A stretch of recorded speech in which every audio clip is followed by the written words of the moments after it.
Bienvenue à Actualité internationale. Le CIDHC a dénoncé mardi 7 avril 2026 à Goma les contradictions entre les discours officiels de Kinshasa sur la traque de FDLR et la réalité sur le terrain. Le consortium affirme que des éléments FDLR opèrent encore aux côtés des FARDC et accuse l'État de diffuser un mensonge d'État. Il réclame un inventaire officiel de combattants en enquête indépendante et la fin de toute collaboration avec le FDLR. Les accords de Washington exigent aux partis un certain nombre de conditions.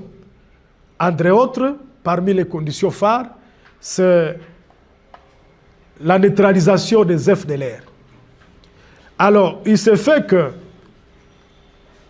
au niveau de notre pays, la question des FDLR n'est pas toujours traitée avec toute responsabilité.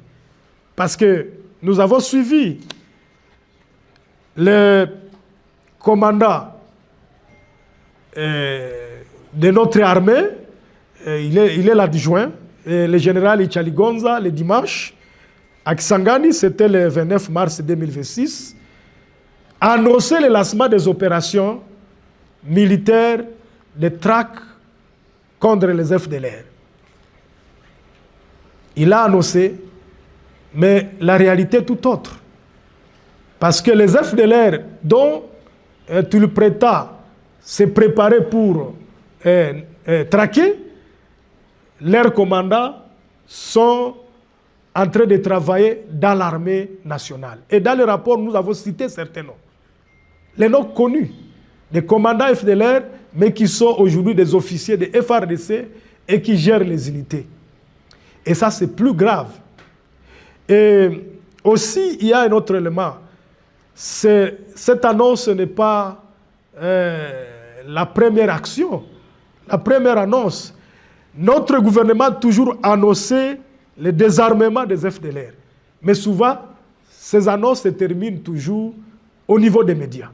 Nous avons besoin de congrès pour que nous puissions recouvrer notre quiétude, notre sécurité. Et de l'autre côté, exige que ça, pour que nous puissions vivre à paix et qu'eux aussi vivent à paix. Alors, voilà ce qui nous a amenés ici.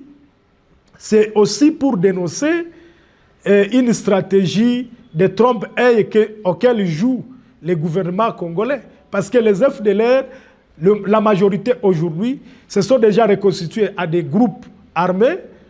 Aujourd'hui, on les appelle des Wazalendo, qui travaillent avec des Maïmaï. Ça, au moins, tout le monde le sait. Mais au-delà de cela, les FDLR, nombreux sont intégrés dans l'armée. Il y a des FDLR qui sont, pour votre information, même dans ce que nous appelons les éléments FARDC qui sécurisent les chefs de l'État. Donc, la garde républicaine. Alors, quelle traque ils veulent nous parler, alors qu'ils travaillent, ils sont avec ces gens-là. Il faut des réunions avec les responsables. La fois passée, nous avions sorti un rapport sur la présence des fils d'Abiyarimana à Kinshasa qui étaient venus côtoyer les autorités congolaises, causer avec eux, planifier avec eux sur une éventuelle opération qui devrait mener dans la région pour qu'ils parviennent à faire tomber le régime de Kigali. Et donc, il y a un problème. Il y a un problème. Voilà pourquoi nous sommes venus dénoncer et alerter l'opinion nationale et internationale que tant que la RDC continuera à jouer à l'hypocrisie, tant que les partenaires continueront à jouer à l'hypocrisie, et donc, nous ne recouvrerons jamais la paix. James Swan a pris officiellement la tête de la MONUSCO à Kinshasa, plaçant la protection des civils et le respect de la souveraineté congolaise au centre de son mandat, dans un contexte sécuritaire tendu marqué par les tensions entre le gouvernement et l'AFC M23. Je suis honoré d'arriver en République démocratique du Congo pour assumer mes fonctions de représentant spécial du secrétaire général et chef de la MONUSCO, à un moment particulièrement important pour le pays et pour la région. J'arrive avec un message de solidarité à l'endroit du peuple congolais, alors que la situation sécuritaire et humanitaire dans l'est de la RDC demeure profondément préoccupante et que les civils continuent de payer le plus lourd tribut. Ma priorité est de veiller à ce que la MONUSCO mette pleinement en œuvre le mandat qui lui a confié le Conseil de sécurité, avec un accent clair sur la protection des civils, l'appui à la désescalade et la création de conditions propices à une paix durable. Les Nations Unies se tiennent aux côtés du peuple congolais et des institutions de la République démocratique du Congo, dans le plein respect de la souveraineté du pays. Il n'existe pas de solution uniquement militaire à la crise actuelle. Les progrès nécessiteront le dialogue, l'engagement régional et la mise en œuvre des engagements déjà pris. La protection des civils restera au cœur de l'action de la MONUSCO. Mon expérience antérieure en RDC m'a donné un profond respect pour ce pays, pour son peuple, ainsi que pour l'importance d'une collaboration étroite avec les autorités nationales et les communautés. J'arrive à Kinshasa avec humilité et détermination, pleinement engagé à soutenir le peuple congolais et à faire avancer les efforts nécessaires en faveur de la désescalade et d'une paix durable. L'Iran cessera ses opérations défensives si les attaques contre le pays sont suspendues. Le passage dans les détroits d'Ormuz sera possible pendant 2 semaines sous coordination avec l'armée iranienne. Téhéran accepte de négocier avec Washington sur la base d'une opération américaine en 15 points. Emmanuel Macron appelle à inclure les Libans dans les cessez-le-feu au Moyen-Orient. Ce Conseil doit nous permettre de faire un point complet sur la situation au Moyen-Orient et nous avons depuis le premier jour le même objectif. Nous n'en avons pas varié et nous n'en varierons pas. D'abord protéger nos intérêts et nos ressortissants. Ensuite, être aux côtés de nos partenaires régionaux en participant à la défense de leur territoire, ce que nous avons fait durant toutes ces semaines. Et enfin, travailler à la désescalade pour ramener la paix, la liberté de navigation dans la région et œuvrer aux côtés de ceux qui ont les situations les plus complexes. À ce titre, nous aurons à évoquer durant ce Conseil la question du détroit d'Ormuz et la question du Liban, qui sont parmi les plus délicates. Sur le détroit d'Ormuz, l'Iran a annoncé être prêt à débloquer celui-ci, ce qui est une bonne chose. Et nous travaillons depuis plusieurs semaines à mobiliser nos partenaires en Asie, en Europe, dans la région.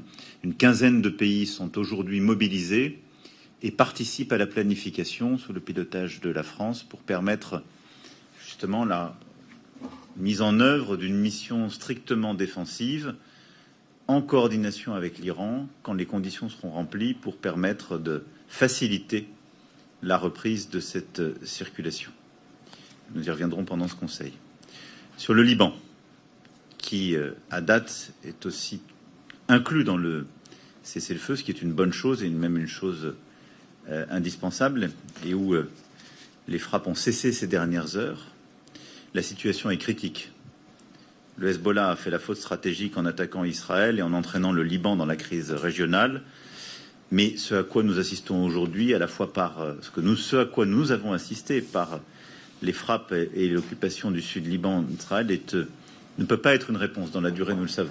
Et donc notre souhait dans ce contexte, c'est de nous assurer que le cessez-le-feu inclut pleinement le Liban.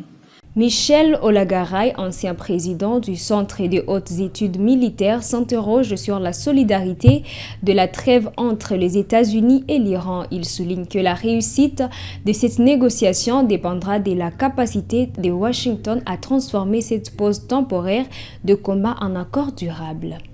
Alors, peut-être entre les deux, mais nous ne savons pas, parce que véritablement les deux chantent victoire, c'est normal au début d'un deal. Alors nous allons voir maintenant si Donald Trump a une baguette magique et s'il possède C'est parfaitement que cela, l'art du deal. Donc non, mais cela a des chances de se réaliser. D'abord, en général, quand il y a une trêve et que des armées sont engagées, elles sont à la merci d'incidents tout au long de cette frontière. Un coup de fusil, regardez Pakistan, Inde, Chine, Inde, etc. Là, ce sont c'est stand-off, c'est-à-dire les adversaires sont lointains et il faut une véritable action positive de la part des États-Unis pour attaquer. Donc, il est possible, il est faisable et envisageable de geler tout cela. Maintenant, l'Iran peut effectivement, peut-être, s'il y a une grande liberté de certains de ses commandants, on peut voir partir un missile ou deux.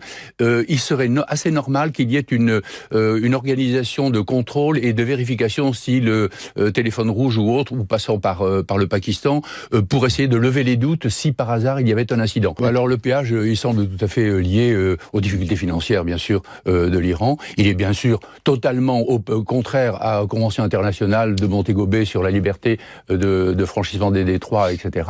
Enfin, où est le droit ? Que signifie le droit? Existe-t-il encore? Moi, je prétends que pour l'instant, il est complètement balayé par des autocrates ou par même des présidents élus qui s'en affranchissent tout à fait gaiement. Donc, ce péage-là, il me paraît difficile qu'il soit maintenu. Il devrait y avoir une coordination pour la sortie techniquement très très difficile de ces près de 3000 bâtiments qui sont coincés dans le golfe arabo-persique.